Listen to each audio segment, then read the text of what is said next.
Hello everybody and welcome to the next video in Midlife Chapters. Today's video is going to be a little bit different because we are now going to move towards from the observation and the stillness part into the action part. Because remember, both of these need to go hand in hand. And I thought that it would be a good opportunity for us to talk about patterns. Now, before we begin, I would invite you to reflect on a particular situation in your life that you have gone through that has triggered the moment where you have told yourself, oh, it's that again. Okay, so just to give you an example, this can be anything. This can be something like, for example, if you always realize that every time, for example, a certain person calls you, that you get stressed.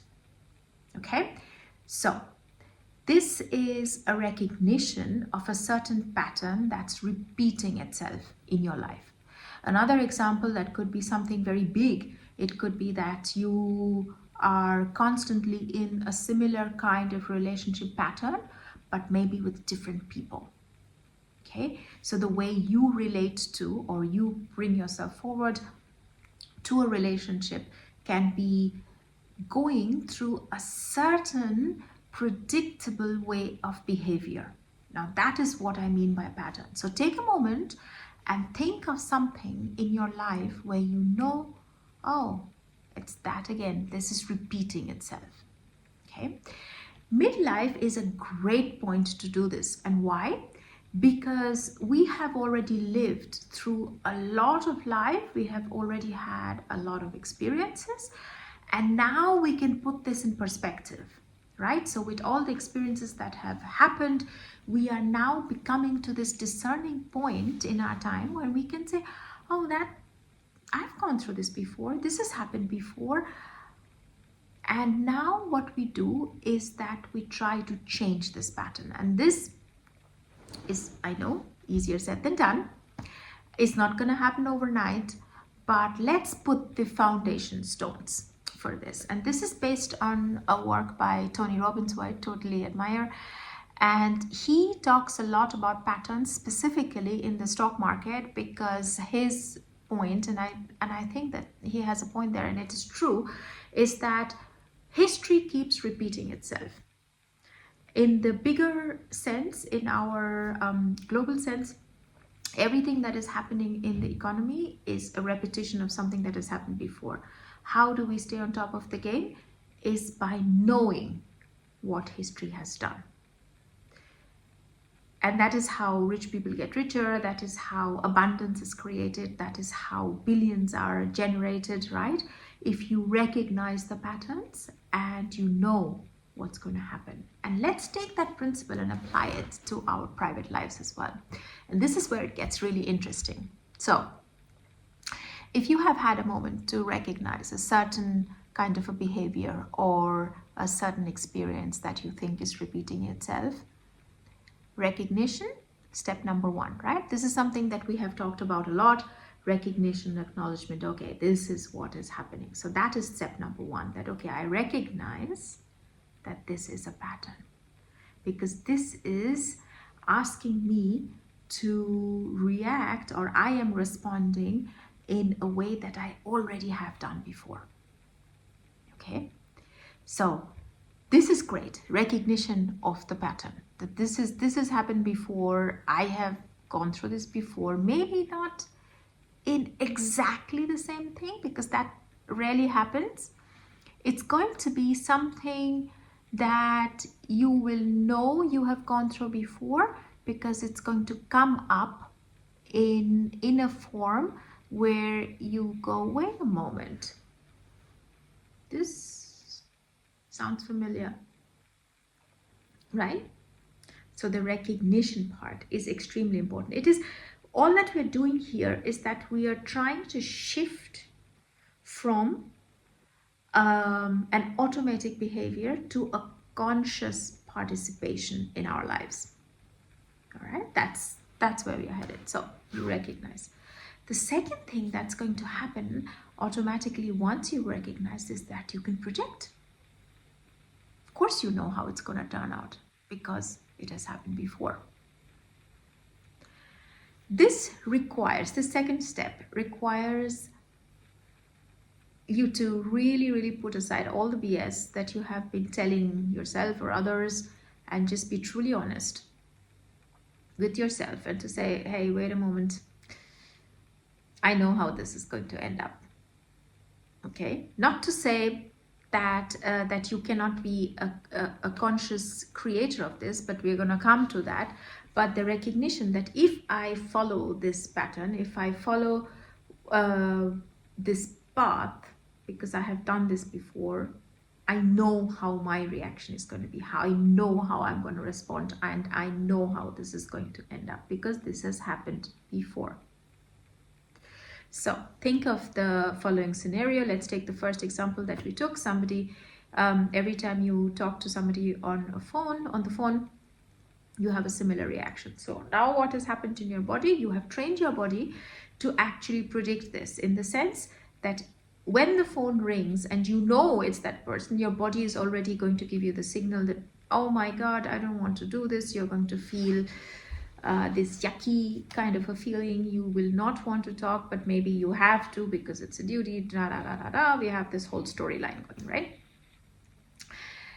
Let's take this a little bit deeper, one layer deeper. So once you know that, wait a moment, this happens every time, so this is a pattern, that I feel stressed when person A calls on the phone and I don't want to really talk to this person. Number two would be to see, okay, I kind of know how this conversation is going to end. I kind of know what's going to happen, right? Now, maybe the question at this point to ask would be that, okay, is there something deeper that's going on below this conversation? Why is it that that I am reacting this way? Now, this can have multiple layers. This can have multiple layers. And in order to really get down to the root cause of this, you would have to do, if it's a bigger issue, you will really have to do some kind of an analysis.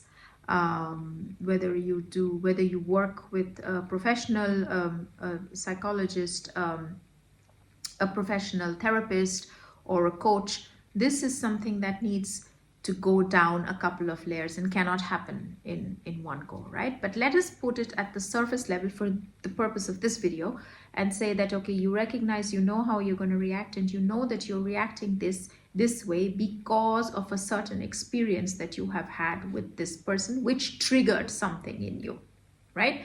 So that is, let's take that as kind of the surface level explanation for this whole story. The triggering of something within you. Now remember that we only have influence on our own behavior. We cannot influence how other people are going to behave. We don't know how others are going to react, right? The only thing that we can control, have an influence over, is our reaction. So something triggered that led a certain, that stimulated a certain reaction within you, and you responded in a way. And now your body has learned this, your nervous system has learned it, and now it takes a shortcut. That means that you don't even have to go through this entire process, but the phone rings and bam, you have the reaction. Okay? And now comes the fun part. Once you can predict, think about it. And this is really so cool. Once you can predict, you can actually create, right? Why not? That means you know how you're going to behave. You know how you're going to respond. What if, just what if, you now moved from that reactionary state to a creative state? That you actually create something new. And that is when the shift happens. And this creating something new can be very, very small. For example, if this phone call is causing stress and you recognize, you can predict what's going to happen, you're conscious of it, and now you want to create something different, create a new run, depends on what your goal is. with this person, right? You might want to cut this person off entirely from your life, but perhaps because of A, B, C, D, you can't. And that's okay. That's absolutely okay. It's okay to be where you are, but now you create. And the creation could be something like really small, to have that next step to pick up the phone and to say, hey, you know what? I need some time right now, so I can't talk to you right now. So even with that smallest step, you have created a boundary where there was none. And that is going to give you a ease, the first ease. And from here, you can then take the next and the next and the next. It always starts with really something very small. You don't have to cut off relationships with people, I don't know, give up everything, move to the forest and live the rest of your life on your own. No, you don't have to do that. But creation just means that I'm moving away from a mode of survival to a thriving state. Creation is actually what gets us going. This is where the power lies. We are creative beings. Without creation, nothing would work. We always have the chance to create our life the way we want it to be. And it doesn't always happen in big steps. It happens in really these tiny, tiny, tiny ones, right? So, question for you is for this week. Think to yourself, if there is a certain pattern that you're ready to notice, and what is the creative process that you're going to follow instead? So 3 things, right? Recognize your pattern, predict how it's going to be, and now pivot, create something new. And now we are coming into the action part. So the next videos are going to be a little more active, because now we are moving towards the creation part. And I'm actually really happy to do this, because it is hopefully end of winter, but not really, but I'm kind of hoping that this is going to be there quite soon, and soon the earth is going to start growing the things. The soil is going to start warming up. It's going to happen. It's all in the process. It's all going to happen. I am trying to think that this is the way we are going to go, and therefore I think that the active part is very helpful right now, and in line with what's happening outside. So I hope this has helped, and if it does, please comment, share, like this video with anybody you want to. This is a safe space, and remember, your next chapter starts now, and I'll catch you in the next video. Till then, bye bye.